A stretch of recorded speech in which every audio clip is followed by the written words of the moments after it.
Oh, Yeah. Yo, live in YouTube. sorry, YouTube. Yes, we're going live on YouTube right now. And Kurt and Gio, please feel free to start letting people in.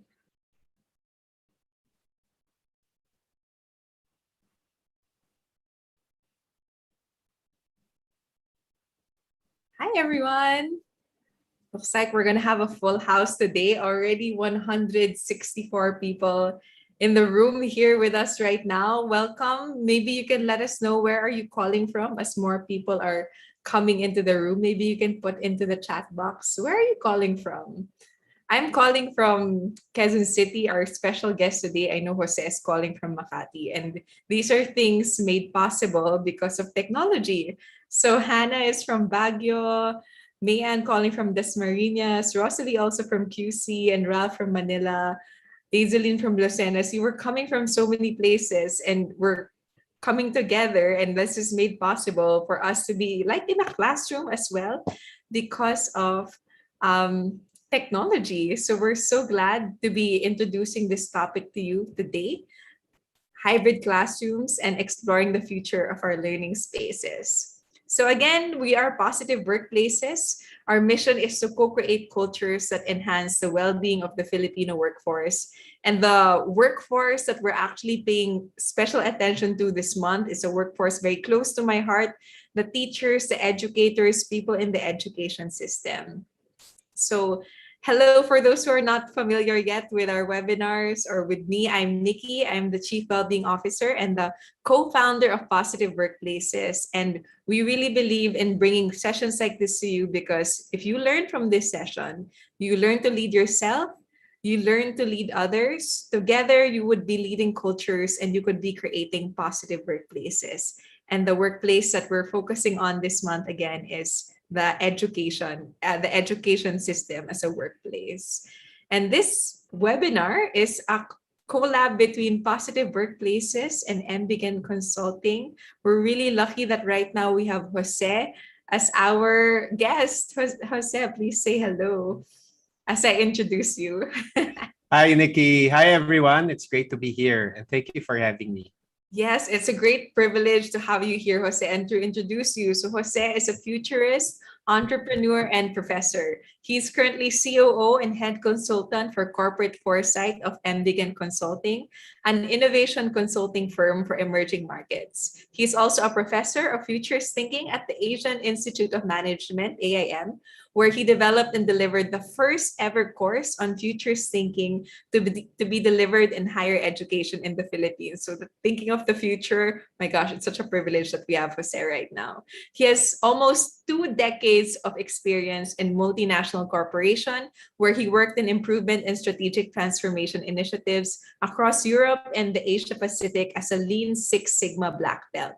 Early in his career, he was a full-time lecturer and researcher at De La Salle University. So he's been a teacher from way back, and he is an Australia Award scholar. That's how John and that's how I know Jose. He completed his Master of Supply Chain Innovation at Swinburne University of Technology from Melbourne, Australia. He's also the national convener of the Australia Alumni Communities of Practice Philippines. He also has 2 podcasts. The first is Lifecraft, that provides support and inspiration to people who want to reinvent themselves. And the second is Vayani Mates, which is geared towards building the Australian alumni community. He also has a show in Clubhouse as part of the Sinigang Valley Club, where he talks about the future every Thursday at 8 p.m. So if you want to catch more of Jose, you know where to go. So just some reminders before I turn it over to Jose. This is going to be a really interactive session. So Jose has even prepared an activity for us. So it's nice if you have another device, or if not, just be ready to go to another link. All participants will initially be on mute, but we love to interact with you. So please ask your questions on Pigeonhole. We'll be pasting the link of that, and then we'll be answering those questions in the end. And participate through the chat box, or later you can even raise your hand. And at the end, you will get your certificates if you answer the evaluation. Just note that we'll keep the evaluation link open for 30 minutes only. So this is going to be a really exciting learning roadmap for today. First, we'll talk about Why do teachers need to prepare for a different kind of classroom? And again, such a huge privilege that Jose and his expertise in future thinking, he's here to do an activity with us. We'll talk about what is a hybrid classroom? And lastly, we'll talk about how. How can we be effective hybrid classroom teachers? So yes, I'm so excited. I turn it over to you, Jose. Thank you so much, Nikki. And thank you so much to the Positive Workplaces team. I really believe in your mission, and it's something that we all need. And hello to all my fellow teachers out there all over the Philippines.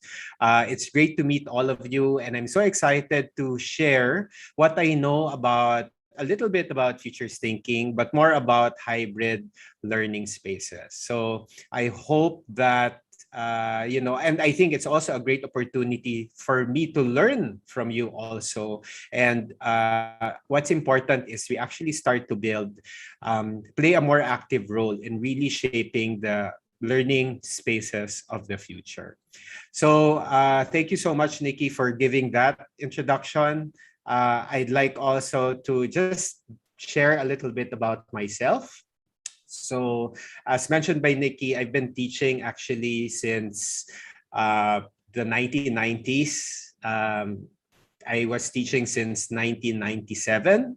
And what you're seeing here is a class photo with one of my classes. I taught basic management principles before at De La Salle University. And as most of you are, we all have been used to teaching classes in person, right? And I don't know if you can find me here. A lot of them are already big wigs at this time. So I'm the guy in stripes. And this was taken on the last day of our course. And we all know that feeling. And, I post this also because there's a bit of nostalgia too. Okay? Fast forward to, more than 20 years. This is my class, which I taught a few weeks after the first lockdown in March last year. So I took a picture of this. I posted it on my Instagram, and I was saying, wow, this is the new normal. I think I posted this at around March last year. And these were now my students at the Asian Institute of Management. These are Masters of Science in Innovation in Business students. And, I really had to shift like everyone here. But for me, it was really tough because we were my school told me that you have to push and we're still going to continue classes. We only had like 2 weeks reprieve, and I had to shift everything, my whole delivery, to synchronous learning. Actually, we were not allowed to tape ourselves. Everything had to be delivered live. So it was a massive change, and I'm sure all of you also had to change and still are probably adjusting. And here we come now with our another new way, which is hybrid learning, which combines in-person and online learning. So why is it important? Why, as teachers, why do we need to prepare for a different kind of classroom? Okay. And there are many reasons why, but again, me being a futurist, I'd like to challenge you a little bit, and I'd like to provoke you a little bit. For me, the main reason is we have to adapt. Okay, whatever the medium or channel or mode of delivery may be, we need to adapt as teachers, and maybe some of you are also trainers. Um, I'd like us now, and thank you so much for the team of the Positive Workplaces team for creating this for me. I'd like you to go to menti.com and type in the code 87161931 and put in this QR code as well. It will be faster. And answer the question, what kind of classroom would you want to create in 2040? All right. So I think Nikki will help me on this part now. So I turn you over to Nikki because they prepared something. I think it's a really cool icebreaker.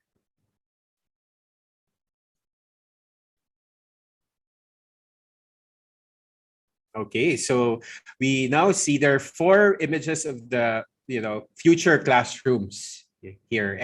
And this is not a prediction, okay? This is more of to solicit thoughts and for you to start to think about beyond the pandemic and beyond what we're facing today, because for surely things will evolve. So on the upper left, you have a classroom. It's kind of high tech. You have still teachers delivering the main lesson, the curriculum. It's a healthier environment. Probably there are mechanisms in place to avoid, let's say, transmission of disease, etc. We've learned our lessons.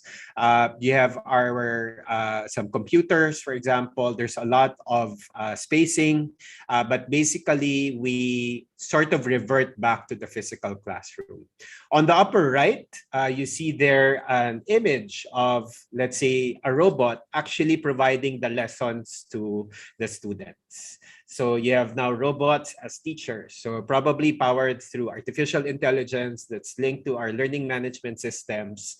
So that's the second type of learning space or classroom.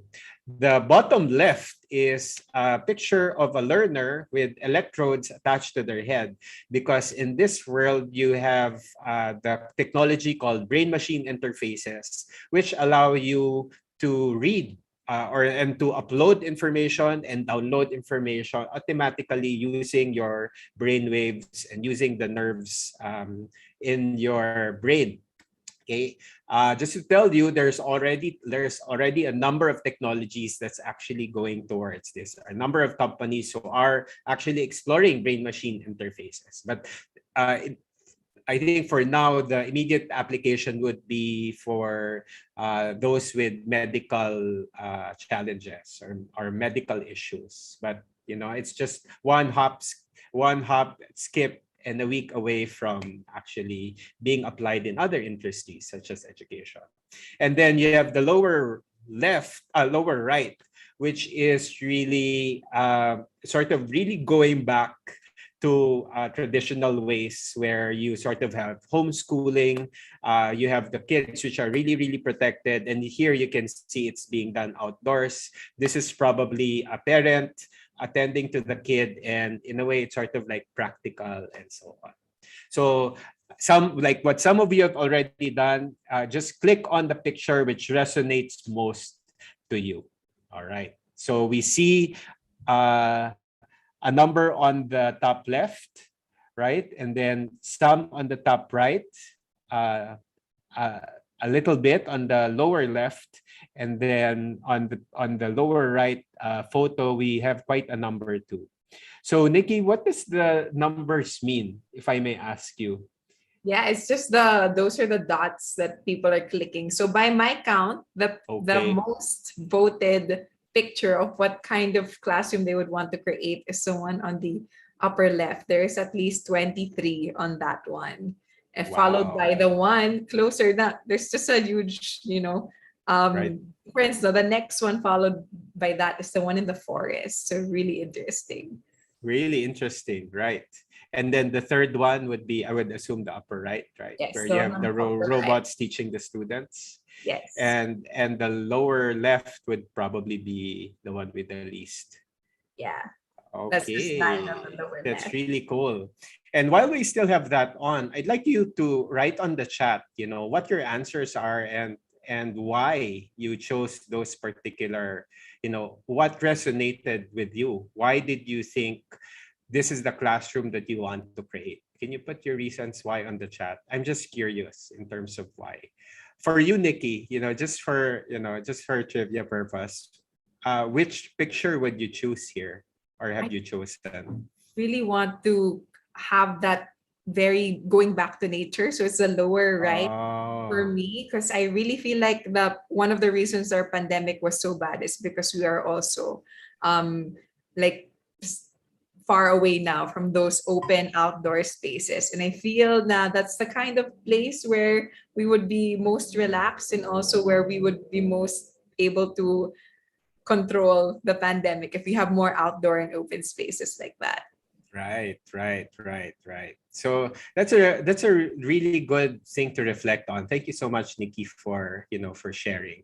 I see on the chat, Benny Lisa is saying, for me, the lower right is also about outdoor and the classroom less, aka limitless learning. I like that. And as a preschool teacher, this is what the kids miss. Yeah, that is the one that the children can explore the most. I love it. Mark is saying the forest, hands-on real experience. Arlene is saying upper right, so upgraded. Yeah, I totally agree with you too, Arlene. Picture with the robot because of the rapid changing and use of technology. You're right, because if you're using robots, you can actually really customize the learning to the student and calibrate it, and even make sure that even before the students have needs, it can actually potentially be provided for. Thanks a lot, Arlene, for providing a different point of view. Joanna is saying also lower right because of holistic learnings. Neil, I want my students to learn different things close to nature as well. Nice. Kenji, quite a number are actually looking at outdoor learning. Margaret is saying lower left just to take advantage of the advancement of technology. That's right. I mean, that's another perspective too, Margaret, when it comes to really maximizing technology. In a way, you don't need a middleman. You don't need an intermediary in this kind of future world where you can just upload and download information directly, right? Isn't that cool? And there are already some advancements related to this. You can Google it. For example, China now is doing a massive experiment where they don't put these electrodes, but they put the students like wear a headband, and it will light up whether the students are focused or not. And it's quite interesting, and it sends data immediately to the teacher. There's a dashboard, so even if there's a lot of students, the teacher sort of knows what's happening, and the data also gets sent live to the parents. Ooh, so there's a lot of challenges there. There's a lot of questions, but the reason why we're doing this is really just to open your minds to the future. And part of our discussion, a key part of our discussion, is probably a baby step, or it may or may not stick, but what's important is for us to really start charting our future. So thank you very much, everyone. I will now share my screen, if that's all right. Nikki, thank you so much. Okay, so let me just share my screen. So the reason why I ask that is I really want for you to think about, and as teachers, this is very important, to answer that question: what kind of classroom would you want to create in 2040? And the options that I gave are just options, right? And what's more important is you want to create your own view. What is the kind of classroom? What kind of learning space do you want to create in the future? And I think that's very important, because we ourselves are the one, we have a big role as teachers to be able to influence that. So let's now go to our next topic, obviously. So as mentioned, as teachers, you play a big role in creating that kind of future. So I think hybrid classrooms, this is probably the next step in terms of what may come, even, as we go towards recovery after the pandemic. And why is that? Maybe because some parents would probably still be afraid to get their kids to the schools physically. There might also be some teachers. My aunt, she's a bit senior, but she teaches at the school in Hawaii, and they were all asked by their administrators to all return to back to school, and she said, "I don't want to go back anymore." So I think now they're negotiating a way that they will come to school in certain number of days in the week, and then the rest of the days they stay at home. Because they actually found out that they're more productive at home.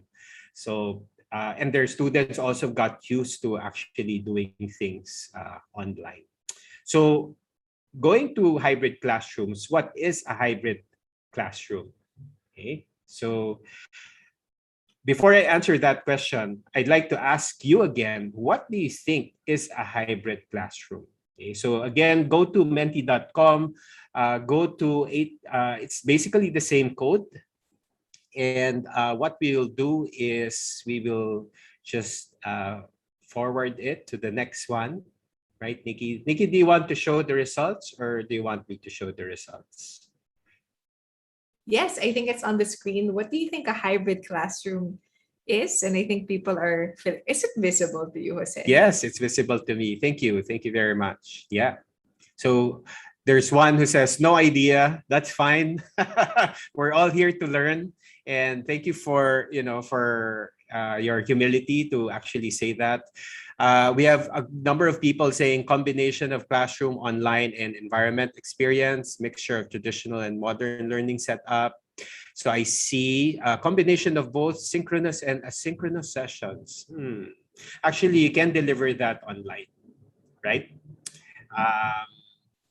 So I probably wouldn't agree that it may be, I mean, it really goes with it, but you can still do synchronous and asynchronous online. Even actually with in-person training, right? When you give assignments, they're learning asynchronously. And synchronous is when everyone is in the classroom, whether digital or otherwise. So it's really more than that. And let's see some of the answers. Other answers. A more unique classroom setup that is aligned to the current situation we have. Interesting. And later on, we're going to explore a little bit more how unique that is. It's technology-based, I would agree. First time to hear it. Okay, that's great. That's great. And we're here to enlighten you. Mixture of new and traditional setup. That's good. Mix of physical and virtual classrooms. You're getting closer. Mixture of physical and online classes. Actually, you hit it. You hit the nail right on the head there. Combination of online and offline. Okay, some days it's online, some days it's face-to-face. I'm not sure. We'll give you the formal or the way we understand it here in terms of what a hybrid classroom is. All right, so great. High class, haha. Not necessarily, and I'll show you why later. So great. So thanks a lot, Nikki. I think we can move on now to, what, in our perspective, what is a hybrid classroom? Okay. So it's a learning environment that has a mix of students who are present in a classroom physically and students joining the class online, virtual. So in this case, the teacher may also be online or the teacher is in person with some of the students. For the sake of our discussion later, when we talk about setup, I'm going to focus more on the teacher being physically present with some of the students, while some of the students are joining the class online, okay, or virtually. So that's basically what we mean by a hybrid classroom. So again, like what some of you mentioned, there are face-to-face elements. At the same time, you have the flexibility of teaching online, of providing the learning online. All right. So what are the things that you need to consider when you're thinking of teaching hybrid? Okay. And I really appreciate that many of you are here because it shows that you're really concerned about what's next. And you're already planning. Maybe some of you are already still teaching online. I'm not sure if some of you have reverted back to in-person.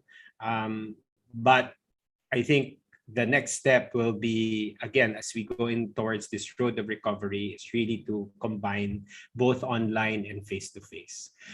So the things that you need to consider, first of all, what are your learning objectives? Okay? And I think this is obviously a given, regardless of whether you're teaching online or in person, and especially in hybrid.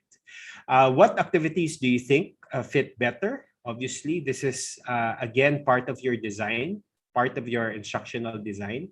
How do you engage the students? And again, these are basic questions which, regardless of whether you're doing it in person, for so many years, or whether you're doing online for the first time, these are important questions to ask. And a fourth question is, how do I responsibly assign work? All right. So hopefully some of these questions we would be able to answer in a while. other things that we need to consider, there really is no one size fits all approach. I think this depends on the kind of students that you may have, probably at the level that they're in. Obviously, you have basic education or primary education will have its own sets of challenges compared to secondary education, compared to tertiary or graduate school type of learning. Of course, getting your money's worth, obviously, we need to consider the parents also, right? I was talking to some of my friends who are teachers, and they were saying that they can't have all of the assignments to be done asynchronously or to give so much work for the students by themselves, because the parents are actually pushing back and say, hey, the reason why I send them to school is so that you could sort of take care of the kids. Well, I get to do my work, right? So why am I going to pay you if I'm just the one who's going to end up doing everything again, or having to help my kid, right? So it's also being able to achieve that tricky balance where you have students obviously being able to learn by themselves, but also you as a teacher and you as an institution, as a school, still providing that value that they will not be able to get anywhere else. And that actually becomes quite challenging moving forward, right? And we see that. I see that in my school. I see that in some of my students, really, where they really want to see the value of doing online. And I think when we go to hybrid, where you mix both online and in person, the question would still be the same. And obviously, the fact that not everything can be done online. When I first taught my hybrid class earlier this year, it was actually quite, I would say, refreshing to actually have some students being there in person. And again, just to qualify, my students are adults. Okay, so that's why it's possible. Obviously, if you have kids, this is probably not advisable at this stage. We have to follow the IATF guidelines and, of course, our school administration guidelines. But I think it's worth actually exploring already, looking at the lessons that I've learned and seeing how that can be applied in your context, in your school. And the way I structured the content, the way that we structured the content is that it's general enough that you could get some principles that you can apply to your specific context. But I'm also giving some very specific tips that you can already use, assuming that, tomorrow is you're going to do it.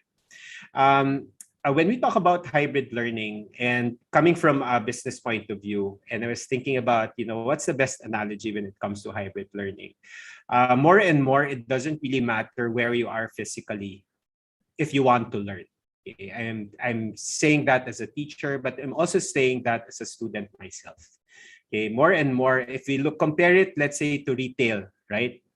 If we look at how we buy things now, especially now, we don't really care whether we can buy it in the grocery or on the sari-sari store outside, or we buy it online, right? Our key considerations when we're buying is still convenience, value for money, right? And for it to be of good quality, or the quality according to what we're looking for, whether we're buying for clothes or for food or for medicine and so on. And that kind of principle now also applies to, let's say, parents when they're investing in education, or for you yourself when you're investing in, let's say, training courses. And more and more, it might be where, which is what's happening now to retail, the big brands or even the smaller companies are wisening up.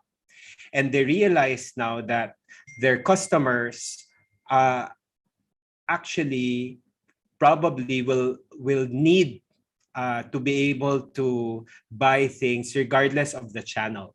So let's go to the term omnichannel. So it's both a marketing and distribution strategy where you make your products and services available in person, meaning in the physical world, but it's also available in the digital world. And it can be available on your website. It could be available on the marketplace. It's also available on social media. And if you look at your favorite brand, right, your favorite pair of, your favorite clothes store, for example, whatever that may be. So if you look at it, if you look very closely, if you're going to buy clothes now, let's say your favorite one, you can probably still buy it online. I think some stores, assuming it's GCQ or MECQ, there are some stores which are open, so you can actually still buy it physically, right? Some already you can order it via Facebook or via Instagram. Some you can actually go to Lazada or Shopee and then buy it there. Or some you can go directly to the website and buy it directly there. And looking at that in terms of different channels, and that's why it's called omni-channel, is because regardless of channel, whether you're doing it online or you're doing it in person, it's all available.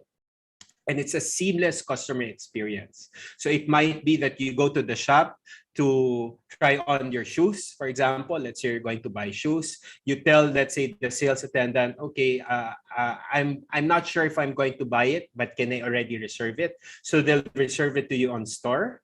And then what you can do is once you reach home and you decide, okay, I want to buy it, you can check, let's say, your email, or you can check your account with the retailer, and then you get to buy it online. Could be the other way too. Like you buy something online, you don't like it, you bring it back to the store, the physical store, and that's it. So there are a lot of parallelisms, similarities to education as well. So when we look at education now, moving forward, one idea that I'm proposing, and it's provoking your thoughts as well, that we will also provide that kind of service, education as a service, to our kids and to our families, to our parents, where we will deliver some online. We will deliver some which really has to be done in person, and the students now have the flexibility to choose, or we give them these options as well in terms of what best fits their needs. Okay, and the quality will still be the same. The cost, probably, the investment will probably be, really still value for money, and we're still able to supply the needs that are really required by our students. Okay, so again, what we're saying here is, in hybrid, you're able to integrate the face-to-face with the virtual learning setup. And again, it might be sort of a different setup, but the important thing is the learning outcome is still the same. So is hybrid learning here to stay? This is a question mark. And this is something that we'll probably be able to answer in the future. But take note some key points here. Things that we could not do before technologically, we are now able to do it. Okay. In terms of flexible alternatives too, like we don't know when this pandemic will really be over. I think now we have around 10 to 15% of our population has been vaccinated. At this rate, it will probably take, unless they increase the speed of vaccination, it will probably take around 3 to 5 years for us to achieve herd immunity. So I'm hopeful that the speed in which we're vaccinating will continue to increase, right? But it will still take quite some time, right? So it allows us flexibility, and even if we've overcome the pandemic, there will be students, there will be families who will already be used to actually being able to learn anywhere, and they would want to have that option. I was also speaking to a couple of friends who own a school. They have their own schools, and one was saying that they've actually branched out now to offer their learning services to Filipinos outside of the Philippines. Okay, they're probably, or outside of Manila. Their school is in Quezon City. And maybe because the students before, they used to study with them, but now with this online setup, the students move somewhere else, but they still want to continue their education. Okay, and those same friends, they're also telling me, oh, it's also a great opportunity for me to get teachers from outside of the country, teachers who are really really in a specific, and they said, yeah, they can teach this here. So these are other options, things that we may consider in terms of why hybrid learning can potentially be here to stay. All right. So now go to the third part, which is how. How can we be effective hybrid classroom teachers? Okay. So I'm going to give three key thoughts here. The first one is set your stage. So what do I mean by that? It's all about planning. The same way, the same effort that you put in when you're planning for your classes, you need to consider, obviously, you need to have that stage also when you're looking at hybrid learning spaces. So first of all, design and equip your classroom so that everyone, both online and in-person learners, and you can see and hear each other, see and hear the same material. And I'll talk more about this later on. And because for me, this is very critical. Obviously, if it's online, no problem, because if everyone is on Google Classroom or if everyone is in Zoom, then you're all looking at the same thing. Obviously, it becomes a challenge when you're doing hybrid because some of the students will be there right in front of you. Some of the students will actually be somewhere else and just looking at their screens, right? So how do you make sure that your quality of delivery will still be the same? Okay. So it's very important that everyone can see and hear each other and or at least communicate with each other, and everyone is looking at the same thing as well in terms of, let's say, your lecture slides, or if you're drawing something on the board, whether it's an actual blackboard or whiteboard or a virtual whiteboard. The next one is once you've designed it, you have to test first. Test it first with your colleagues or friends. Okay, this avoids the risks. This avoids being panicky about the technology. When I did it the first time, I sort of tried it with the people that I live with here at home, and we sort of checked it. Hey, can let's try.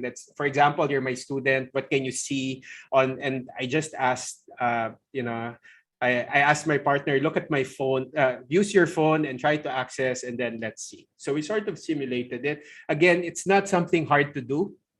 It's actually quite easy to do. But the important thing is to test your lecture, and test if you have any activities, test it, how it will play out.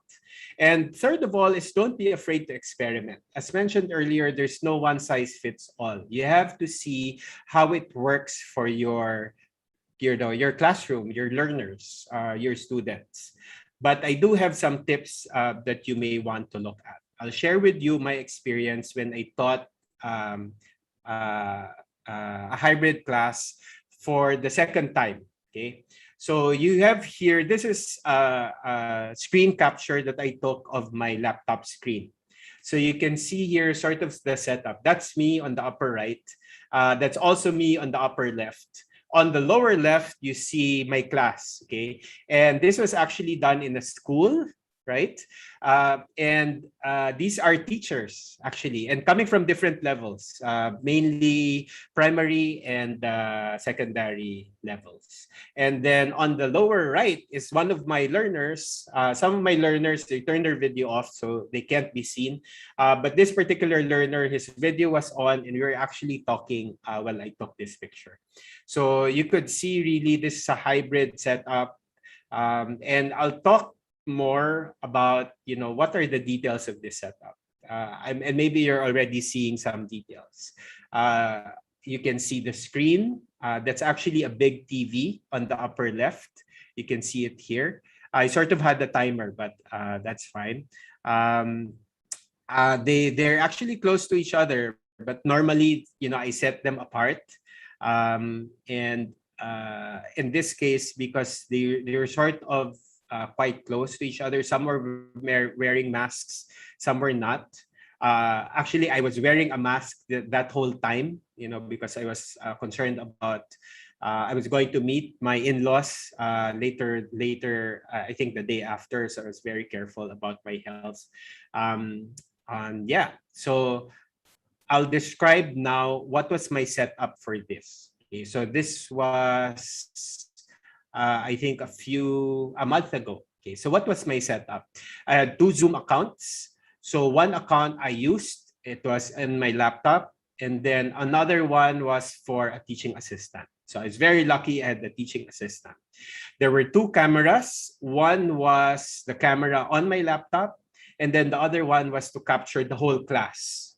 So if you see here, the picture on the lower left, I'll show it back to you later on. That actually showed the full classroom. And then there were two laptops here. One was my laptop as a teacher, where I could actually show the source material or the activity. We actually used Mural, which is a digital whiteboard, for us to be able to share and do our activities online. We did not have any physical activity. Everything was done online. And you might ask why. Because I had online learners, they can't just be doing themselves, especially if it was group work. It has to be something that they could still collaborate together, whether the students were joining us virtually or whether they were with me physically. There were also two screens, as you could have probably seen. I'll show it again later. One was to show my main lesson, okay? And that screen was linked to my laptop. And then the other ones to actually show all the other participants. And that screen was linked to the tech assistant's laptop, okay? And there's a reason why. Because the mic, which I was using, was linked to the assistant's laptop as well, okay? So it was very important that I use the mic, and I'll explain that in a little while. And then the last point is there were actually groupings. I assigned them into groups where, so like each island that you saw there was actually one group. And at least one learner should have their Zoom on. So they should be logged in online so that they could also see the other learners who were joining us virtually. So that if there were group work, it was actually easier for them to interact with each other. All right. So that was all part of the planning. So again, what were the different elements? Going back to my picture earlier. So where was the first camera? The first camera, I'm not sure if you can see it. It was somewhere here, right? You see that pole on the left, and there was a camera installed. It was, one of those cameras, Logitech cameras, and they just put it on a pole. It was actually a mic stand, and then they just attached it and secured it there. Okay, and that was linked to the tech assistant's laptop. Okay, so they just had a long wire actually. So there's a long wire here that went around the class. Okay, and the tech assistant was there at the back. So this was the front of the class here, and this was at the back of the class, right? This is the first screen. So this was attached to my laptop, and whatever I was showing, this was basically the main screen. So this was a way for me to ensure that whatever was being seen by the people digitally, online, on Zoom, when I went on presenter mode, it's also the same screen that the students in class would be able to see. The second camera was built into my laptop, and it was a way for me to be seen. Okay, so it's very important also that as a teacher, the students can see you, right? But of course, in hybrid, that becomes a bit tricky. Why? Because normally you have to move around, right? You still have to interact with the other students in person. So it was important to have that view that you can see on here on the top left, and then this one here, which was my camera view, and then we had another one, this one, which is to see the whole class. Actually, technically, looking at it now, we actually had, we had 3 cameras. Sorry, not 2 cameras. Because the other camera actually was having this angle, it was also looking at me. Okay. And then we had 1 laptop device, all right, per group, as mentioned. And this was the second screen, which showed all the participants. with their cameras on. Okay. And then obviously, I also requested as much as possible to have all of the online learners turn their cameras on as well. Okay. So that's the setup. Okay. So this one, I asked help from the tech team, the educational technology team, and they're very nice actually to give this setup to me. So we worked on it together based on my activities and what I plan to do, and the kind of learners that I had. And I was very lucky because they being teachers, they're very good students. Okay. So you might ask, what if I only have one laptop?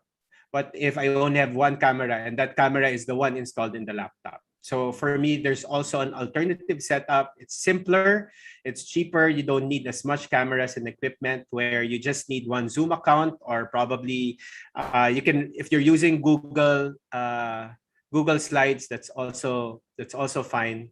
Or Google Classrooms,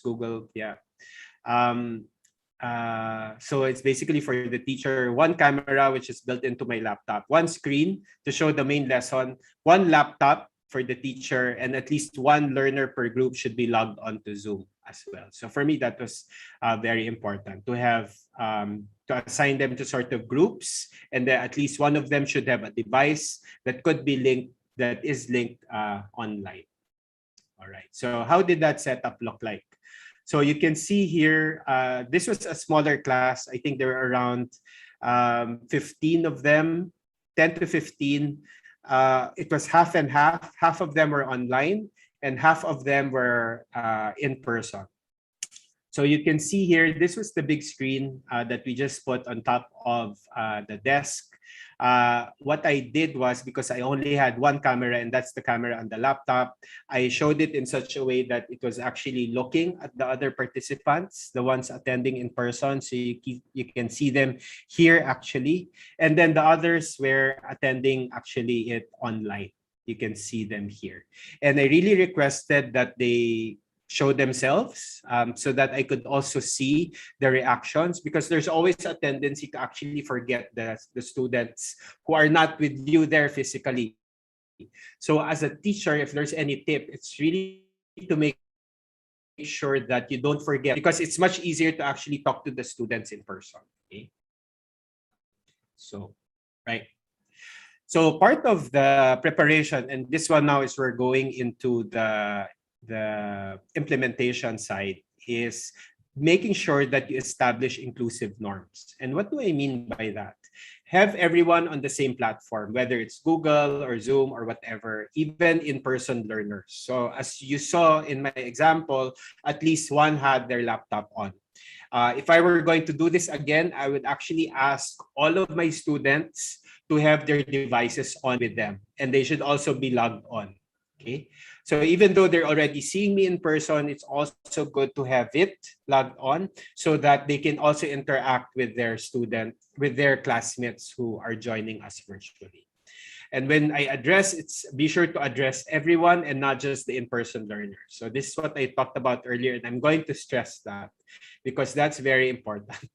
At the first time I taught it, there was a tendency for me to forget about the learners who are online. And I think that's human. That's just, that's just being human. I mean, you tend to talk more to the people who are there. Okay. My other challenge was I didn't have a mic for the first one, which is the simpler setup. And the thing then was I had to be close to my laptop so that the students online could hear me. All right. And there are cases when a student of mine who would attend in person would actually ask me a question. And what I would do is sometimes, because they're too far from my laptop and they didn't have their own laptop, I would repeat the questions before I would answer them. Or sometimes if there's a really good thought or a really good idea when it comes to, let's say, recitation, I asked, or they shared an insight during class, I would actually repeat that and say it to my laptop. When I had a mic, it was actually easier because they could, that was directly related linked to the second laptop. So I could be heard by everyone. I could be heard by the people in class, but I could also be heard by the people online. Okay. As much as possible, keep cameras turned on. And I also encourage learners to communicate via chat. So if they had something to say, I would actually encourage them to write it on the chat. And encourage the use of emojis and other nonverbal feedback as a way to communicate and sustain engagement. So even if they're probably in person, I would actually ask them, if you want to, you could put in your reactions also on the chat. Some of them are optional, but then there are also some activities that they were required to do it online.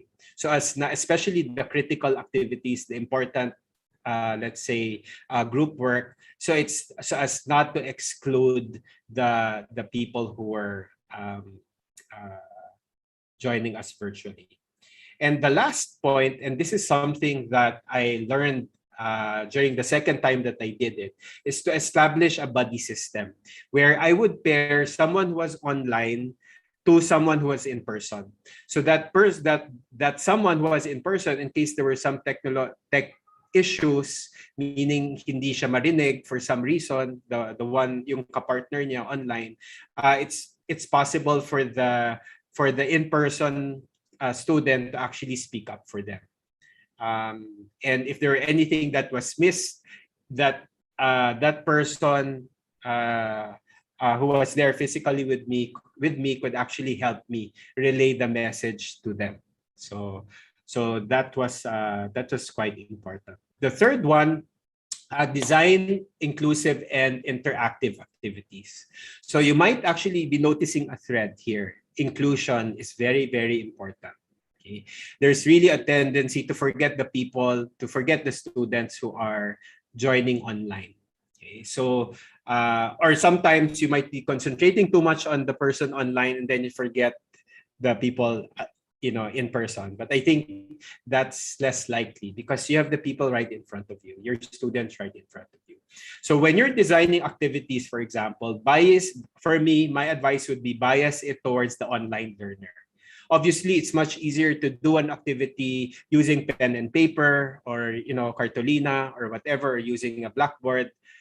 But what about the online learner? So again, if we're following inclusion, we go towards, let's say, the least common denominator, which is the people. For me, medyo disadvantage talaga yung mga online learners. So you have to adjust. So when I designed all of my activities for that class, I actually thought of the online persons first because it's much easier for me to adjust my style for the in-person learners. Because I was already there in person, that actually was already an advantage for them.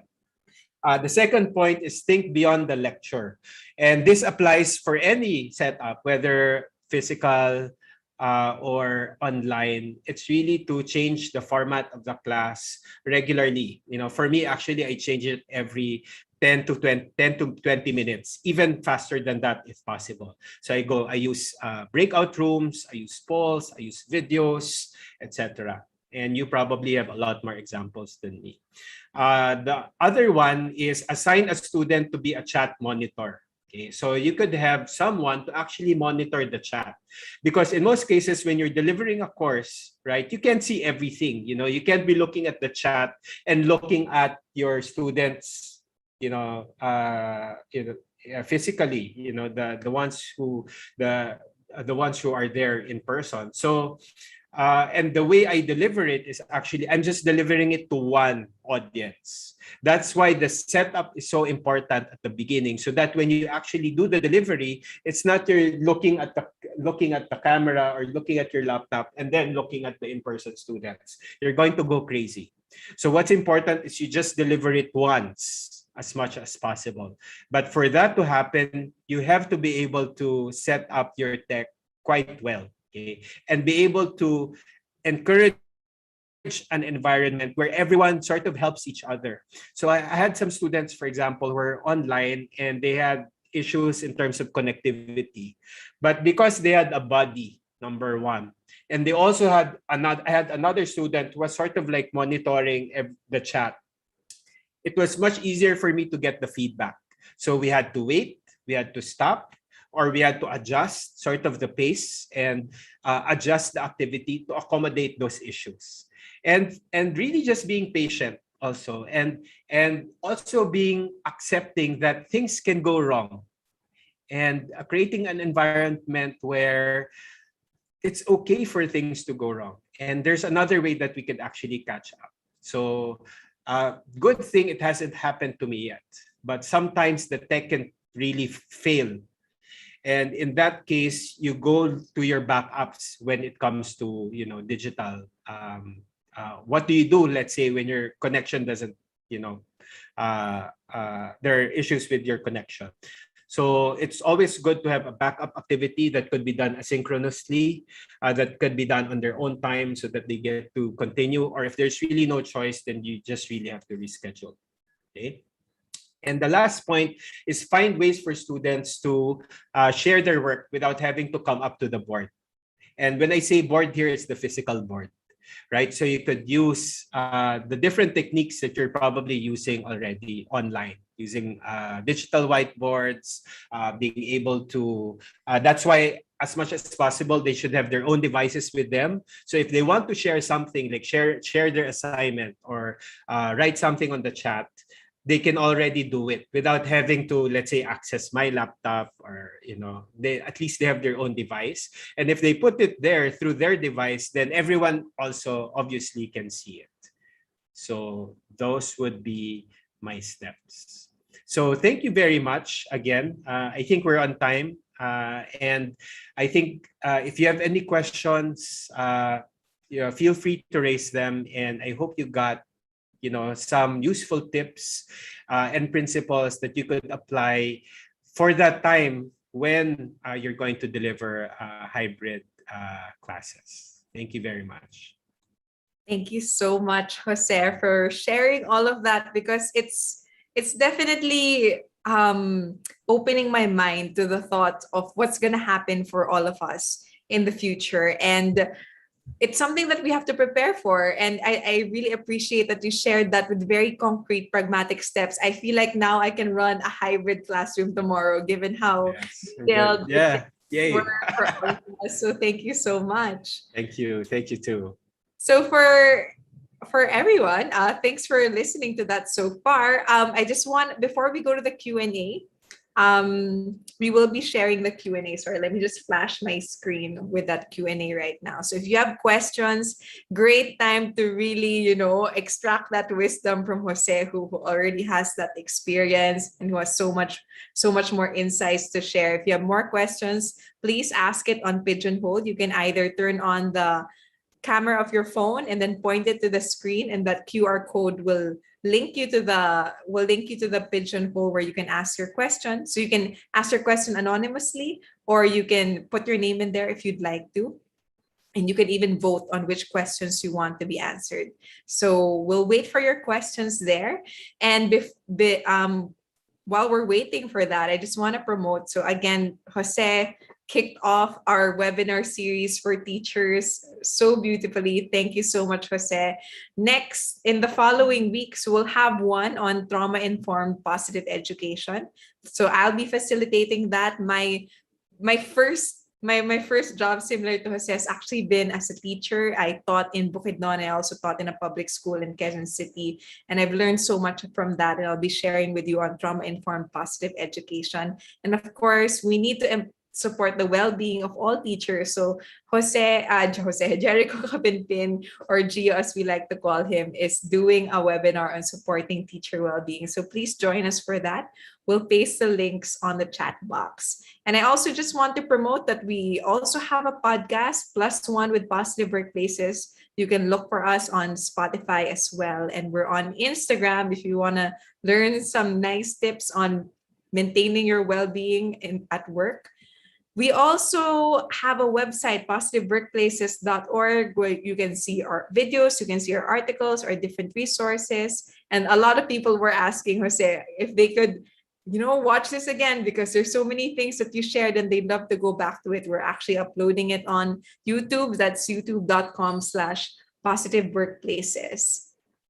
And please follow us on Facebook. That's facebook.com/positive workplaces PH, because we're always coming up with new webinars such as this one. We're always trying to share a lot of things on how you can improve workplace practices. And again, we will post the link to the post-evaluation form before we close. The form will close in 30 minutes, so please answer it as soon as you get the link. And we'll go now back to the questions. So Jose, these are the questions that people are asking. Let me know if there's a particular one you would like to address first. Or I guess I can ask. So I'll ask this one first. How much do you think? Estimate. I know you're not a tech expert, but like, how much would be the estimate investment to have a decent hybrid classroom setup? Do you have an opinion on this? Right. Well, I don't know what depends on the kind of resources that you already have. So for the example, the school which I showed you, they didn't really have to invest in anything because they borrowed someone's camera. Okay, so that those two extra cameras, and they just used parang para-paraan, they used the mic stands. Right. I think they had to invest just a little bit on a longer HDMI cable, and they already had an existing sound system which they linked to Zoom. So they didn't really invest in anything. But I think the challenge is if you don't have that, right? If you don't have, let's say, a spare camera, okay, then you probably need to buy one. And there are cheap ones. I think there's around mga 1,000 to 5,000 depending on obviously the quality. I like Logitech a lot. The camera that I'm using right now, it's Logitech. Sometimes kasi yung mga laptop cameras, they don't capture enough light. Pero kung maganda naman yung lighting mo, kakayanin niya. But normally it's not good when it comes to the light. So you have to look at that. How much is that? No? In terms of, obviously, you either need your Zoom license and you need your Google, whatever platform. But I assume you already have that if you're teaching online. So you know that's not an additional cost. So for me, there's really you can actually do this with no additional cost. Because if you're coming also, let's say, from a traditional classroom, then you can just reconfigure that traditional classroom. Ang gastos mo lang siguro dito will be your time to actually experiment with the setup. Because depende yung style mo sa teacher. Ikaw ba yung teacher na nakaupo ka lang and then you're giving a lecture, right? Or are you the teacher that's very active and hindi ka nakakaturo kung hindi ka nakatayo and you want to move around? So I'm that kind of teacher. So that's why I was very lucky because the kind of setup that they had was I was never off camera, right? I was either on the screen and then the students could see me, but then there are a couple of other cameras that would capture me as I was walking and I was talking. So, so there. I hope I can't give a straight answer, but I would say it's not that expensive. But obviously, if you want something na parang Harvard, because Harvard now is also creating these case rooms which really require, like yung mga LCD, LED, yung isang buong wall. And each student has their own like small TV so that they're actually arranged in such a way that you can see all of your students in these big TVs in front of you, and they're located at the side where you could sort of see them. Okay. The other tip, by the way, which I forgot to say, I don't know if I could actually show it now. Yeah. There, I'll show to you my background. Okay, and our students at AIM are actually required to have this background, especially if you're like going towards the hybrid. What difference do you see? You see my name, right? You see my name. And the reason why you could see my name, because normally if you're away from your screen and let's say you're standing up and you want to address someone, let's say, on your laptop, If you don't have this, hindi mo alam kung sino sila, right?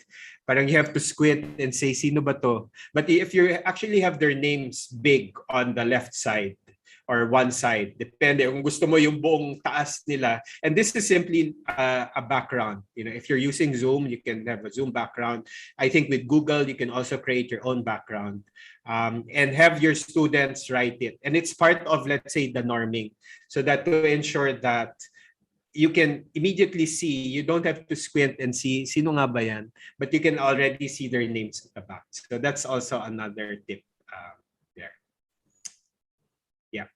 I love that tip. And I just want to highlight again what you said, Jose. Now, before going all out and just starting buying a lot of things, what you said was, you know, experiment muna. Maybe you don't need a really nice camera.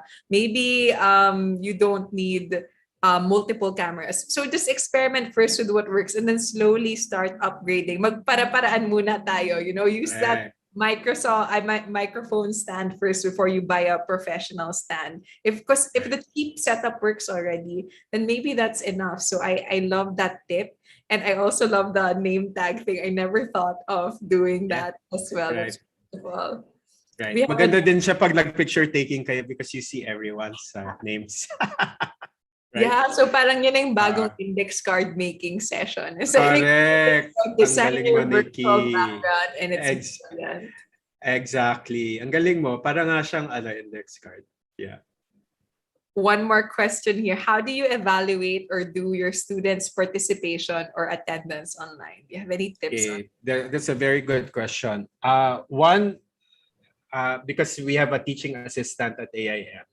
I'm spoiled. They actually helped me to count. They actually keep a record of everyone who recited that day. But the challenge is because I have students that are 60 in a class, and the challenge is you can't call all of them, right? And some of them will actually complain and say, you're not giving chances to everyone. Hindi porket hindi ako nag-raise ng hand, I don't want to recite. Diba? May mga students na gano'n. So what I do is I have a synchronous discussion board, and at the end of each class, I post some questions there, okay, that hindi siya pwedeng i-Google. It has to be an opinion that they need to give, or it's something very creative that you can't just copy and paste, okay? So it's very contextualized to the lesson. And then they can answer that. I give a time period, let's say the next 3 or 4 days, they have to give their answers. So kapag sumagot ka doon, then you get a marking. Obviously, it's additional work, but my students, actually, especially the shy ones, I actually got a thank you letter from my students saying, oh, thank you for giving this other way for me to participate because hindi ako makakompete dun sa mga bibo masyado sa class. Yeah, that's one advantage of being able to participate online. Thanks for that. How can we prevent students from cheating on quizzes or major exams? Ay, hindi ko alam. Actually, mahirap yan, di ba? Because even in person, they cheat, right? And they will really become so creative. And I think it really depends on the kind of class you're teaching. I'm also lucky and unlucky that I'm teaching qualitative courses that will allow me to actually see whether whether it's the original work or not. But obviously, pag quantitative ka, it becomes more challenging, right? But there are platforms that you could actually enable it. The other one is probably look at your evaluation system. Right? How do you actually assess learning? And you may want to revisit how can you become more creative when you're assessing learning, right? To make it in such a way that you can capture it, sort of do it in an objective way. Pero yun nga, mahirapan sila mag-cheat. So you can do, what have I done? Kasi most of my work, I don't give exams as much as possible because it's pwedeng nga mag-cheat, di ba? Another way is you really have timed timed online exams, na it will be very difficult for them to actually Google or anything, because otherwise they're going to like skip a question because may time limit. Yeah. I love that tip that you shared na the questions that you ask, for instance, yung mahirap i-Google, so that they really have to come up with that themselves. And Chari also said sa chat box, essay ang questions para mahirap mag-cheat. Charot. Pero hindi talaga yung charot, di ba? Kasi totoo. Like, if Totoo. we're asking questions, it helps us re-examine ourselves then as teachers. If we're asking questions na kaya naman pala i-Google, why do we bother so much, di ba? Like, it's an opportunity for us to be asking the more critical things that really have to come from them, because those are the skills that they walk away with and apply in real life as well. Exactly. I love that your tip, Jose. Exactly. I love your insight too, Nikki, no? Parang parang kailangan ba i-memorize? Hindi, wala na tayo doon sa panahon. I mean, jobs of the future, you don't need to memorize. Yeah. Right? What's important is you're able to filter, right? You're able to be critical about the information that you want to get, and you know which trusted sources you get. So parang our perspective as teachers, di ba? Hindi na tayo yung fountain of knowledge, but we are more like the gardeners or the curators of knowledge. We point them in the right direction to become more critical thinking. Pero yung memorization, parang it's kind of hard na, no? Parang I don't know kung may job pa na will require you to memorize. Yeah, and kung wala ng job that requires you to memorize, why do we keep testing it for our students, diba? So this setup also helps us progress to be more critical teachers. So thanks for this wonderful question. Our next question: are school plans to do hybrid in the next 2 or 3 years? Is it still advisable for the in-school students to have their gadgets with them in school? Some parents might disagree since they're in school. So do you advise that they still have gadgets when they're face-to-face? Yeah, my advice is yes. Because again, it's part of making sure that everyone can access the same thing. So if some of your students, they don't have their gadgets with them, you're forced to actually to teach them in person. So and mawawala naman doon yung interaction nung student na yon with their classmates who are online. So so for example, if you have a policy in your class and you can actually, like in Zoom, you can set it na bawal yung private message in between participants. So they have to write it and share it with everyone. So kung wala, and let's say you're rating, because that's another way to rate participation, write it on the chat, yung sagot nyo. And then you just download the chat, and then that's what you mark after class. So kapag ganun yung marking mo, paano sila makakapag-ano? So anyway, they still bring their gadgets, right? Even before the pandemic, we ask our students to bring their gadgets to class, right? Because that's where you access, let's say, the diary or your some of the resources online. So I think it will still be required. Yes, that's a great tip. And our next question: what's your take on hybrid classrooms appropriateness for our youngest learners? I don't know if you have an opinion on this. Yeah, unfortunately, I can't say because I haven't, I don't have any experience teaching the youngest learners, no? Adult learners ako, sorry. But if there are people here, probably, who have, please share it on the chat box. What do you think? If you're teaching really young kids. Yes, because I do know, like, we also have to limit our screen time for those really young kids, and we have to be more sensitive. So I think thanks for the person who asked that, because it's calling our attention to the idea na it depends on the developmental stage of our learners. So Jose has been teaching adult learners, and that's why his tips are really contextualized to what would work for adult learners. It's different at a different age. Here's our next question. What do you think will be the biggest hurdle if we are to return to face-to-face setup, given the situation that the contagion has been controlled to a certain level? What's the biggest hurdle? For me, the biggest hurdle, or one of the biggest hurdles, would be the being able to assure the parents that it's safe for their kids to go back to school. I think that's one. Um, I think that's one of the major challenges. I think also in terms of your teachers, maybe some of them they don't want to go back to in person anymore. And you might lose some teachers who are actually used to the online setup. Yeah. So for me, those would be the two biggest hurdles. So that's why it's actually good to discuss hybrid and talk about it amongst yourselves and talk to your administration about it, so that you can already come up with potential solutions Yeah. in case you do get these challenges. And you can actually maganda pag-aralan yung mga countries na naka-recover na eh. Did they actually really go back to the old way, or did they learn, or did they get the best learnings or breakthroughs coming from teaching online and then applying it moving forward? Because actually online there's so much advantages too, right? Being able to do something like this, I think that's one advantage. And being able to have multiple channels happening at the same time, right? Normally, pag in person, one channel lang is the teacher. But now there's really a way that we can access information that was deemed impossible maybe 10 years ago.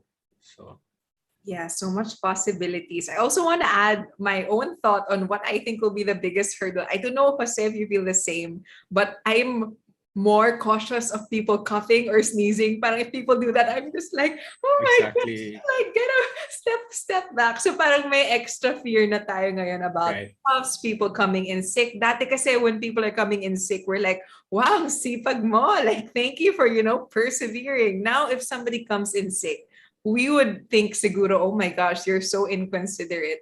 Did you not think of Exactly. me or my mom or the people I have at home when you came in sick? And so there's gonna be a lot of things preventing people from showing up if we do Yeah. not give them a space to interact with us on an online environment. Kasi, diba, for instance, someone has a cough, you would encourage them not to go to school. But if you don't create a hybrid setup, how will they, what if they're frequent coughers? What if they frequently have allergies? So will they just miss out a huge chunk of their school? And I really thank you, Jose, for sharing with us that hybrid classroom setup, because this is what will allow us to be more inclusive in the future. Right, right. Because otherwise, I think the third one, I mean, to add to what you're saying, na-realize ko lang as you were saying, is you would have to invest again in reviewing your facilities, right? Because it might be yung student ratio mo per classroom will probably be much less,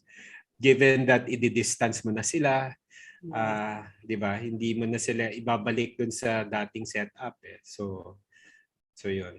I think that would be another hurdle. Maybe if you really want to have a high-tech campus or like a smart campus, then you need to review your investments related to that. Yeah, so many things you have to be thinking of in the future, but it's good that we're thinking of it now. Do you have thoughts on this, Jose? How can we encourage the underprivileged students in terms of social status in hybrid classroom? Do you have any Yeah. on this? Yeah, that's a really good point. And even before, diba, this was really a concern, right? The students who have no access to classrooms actually, because either they're really far off or maybe financially they cannot afford. If I answer it on the tech side, a student of mine, he actually owns an ed tech company. And if you can allow me to share my screen, I'm going to plug yung product niya, if that's okay. And maybe you can contact him. The name of his company is PCI Tech. All right. And they actually develop yung mga AR, VR type. They have partnerships with UST, I think also with DepEd and some schools. This product which I'm sharing, it's called Rover. So pwede nyo na lang to i-Google if it's not so clear. No? Parang this is the maximum that I can make my screen. But it's like a computer but it's very it's designed for teachers who actually go to different areas, and it is cheap. I think it's less than $100 or something. It is very sturdy. Pwede siyang mabasa, maanuhan. And then you can actually deliver the courses using this. There's like a small tablet that you can lend to the student while you're teaching. Tapos doon siya magpapasok ng information. Doon kumbaga yung primary channel niya of teaching. And then after nun, pwede mo siya, kahit walang wifi, okay lang. Because I think there's a way that the yung brain ng system is connected to the gadget. Pero kapag let's say nakaalis ka na, nakapunta ka na sa area na pwedeng may wifi, you can actually download all the inputs of the students, and then you have your records. So may built-in router din siya. You can see it here. And then may outlet din, although I think pwede din siya sa battery. So I think that's one way that we could have and be able to use technology using, as a way to become more inclusive. And it's not that expensive. And if you're able to actually make this as your CSR in terms of the school, are you able to get funding for it? I know this is already in production. So I'll put it on the chat. No? So the name of the company is PCI Tech. At saka bata pa to, my student. Pero ang mission niya talaga is really to help the underprivileged kids. Kaya siya pumasok sa business na to. And his name is Serge Ramos III. Yeah. Amazing. So that's one concrete way, I think. Yeah, I thank you for the one who raised this, kasi as this setup is what's gonna, as it happens as we go on in the pandemic, the gaps really are increasing between the underprivileged learners and the more privileged learners, and we have to be more creative in addressing those gaps. So thanks for asking this question, Ms. B, and thanks, Jose, for having, for your student as well, who's always very creative in bridging the gaps for so that nobody is left behind. So thanks for sharing that. Any tips on regarding how we can facilitate learning, especially for children who lives, ayun, so I think nasagot na yan ni Jose with that previous. Right. Yeah. Just check that out. He put it in the chat. How do you prepare adult learners or like working professionals for this kind of setup? In my experience, there are still some issues regarding learner readiness or resistance.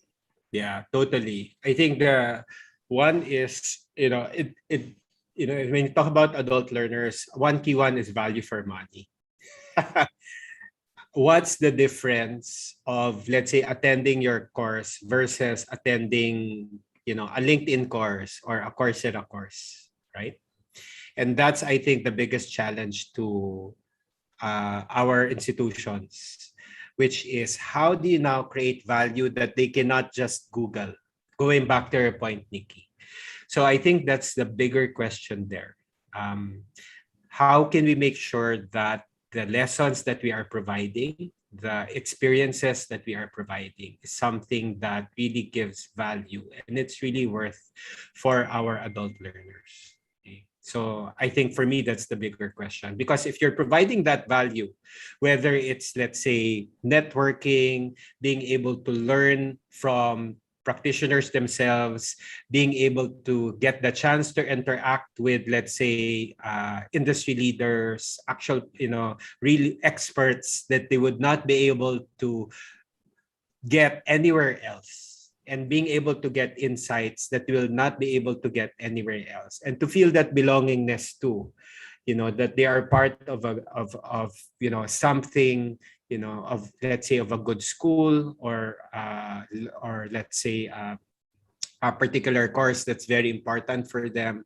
I think that's where we should concentrate ourselves, regardless, obviously the channel matters, meaning, whether you're doing it in person, most, some of them would actually prefer in person, but some of them have already, how do you say it? They like the setup more, because now they can, even if they're really busy at work or there's, traveling for work, they can actually still attend the class and they won't be marked absent. And they don't have to brave the traffic. If things go back to normal, all our problems before will be there and might even be more. I'm sure traffic will be much worse because those people who used to commute, maybe some of them already bought cars or bought motorcycles. Do you think they'll go back to commuting? Probably not. But you will still have the same number of buses. And I don't know if jeepneys will already be phased out by that time. I doubt it, right? So in that case, you have to make sure you have that value. So again, to answer your question, it's important. I hope I answered your question when it comes to preparation. Yeah, definitely the learners will be more ready if you have such good value that you're presenting in that learning session that you have for them. So thanks for answering. I don't know. This is a very technical question. I don't know, Jose, if you have an opinion on this one. I don't know. I don't know what's the capability of a 32-bit Windows PC. But if it can handle Google Class or Google Rooms or Zoom, then I would assume, yes, it can handle a hybrid classroom setup. Yeah. I want to Because go. that's actually all you need. Yeah. Diba? If you can use Zoom, because like what I did, diba? I just shifted my laptop to show the others. And technically, if they have their own gadgets, then they can look at their gadgets too. Right? If the screen, if you don't have an extra screen. Yeah. Yeah. I want to go back to your tip earlier na experiment. As in really like test these things out. If that's all you have, test it out. If it works, then great. If it doesn't work, think of another alternative. But as Jose encouraged, please test it out, experiment with it. I think let me just grab one last question, which is this one, which is a really great question. How do you deal with students who learn in a slower pace in a hybrid classroom? Do you have any tips? That's a very good question. And following, I said there are two things to remember, I think, when it comes to hybrid classrooms. One is inclusion and being inclusive. And then the second one is being interactive. So this question relies more on the first one, which is making sure you include as much as possible. So you might already have certain policies in place and certain practices and norms in your schools. So obviously that's the one that you have to live up to. So and following, that discussion about those learners, what current policies do you actually have to make sure that you accommodate them? So ano ba to, extra time with them? Do you have like teaching assistants can actually help them? Do you talk to the parents? So to answer this question, it's probably the same kung ano yung measures ninyo currently, whether digital or in person. It will be the same measures.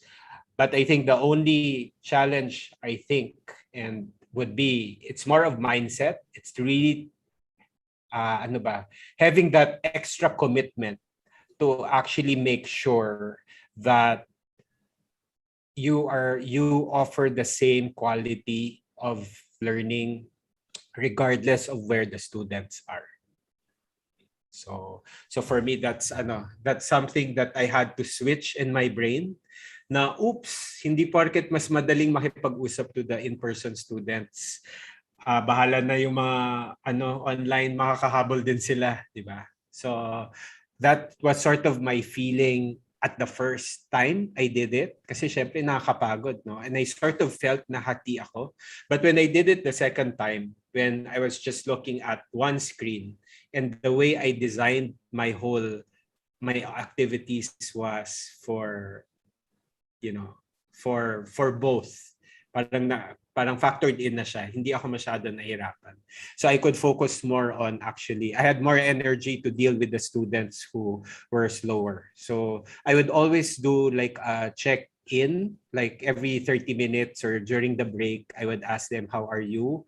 I would actually go and see, what have you done so far? Can you show me what you've done? And if you have any challenges. So pag ganun din, nakikita din ng students na iba, di ba, yung mga fast learner, that I'm accommodating the slow learner. The ones who learn with the slower pace. And what I do, I have extra work for the fast ones. Kasi minsan merong mga mabibilis talaga eh. So kung ikaw mabilis, sige, do this too. Read this or do this other activity. Okay. Pero optional siya. So it's good that you actually prepare for both, yung mga medyo slow and yung mga medyo mabilis. Yung mga medyo mabilis, sige, move on na kayo, go to the next activity. Basahin niyo yung instructions. Kung talagang magaling kayo, hindi niyo ako kailangan dyan. So yun.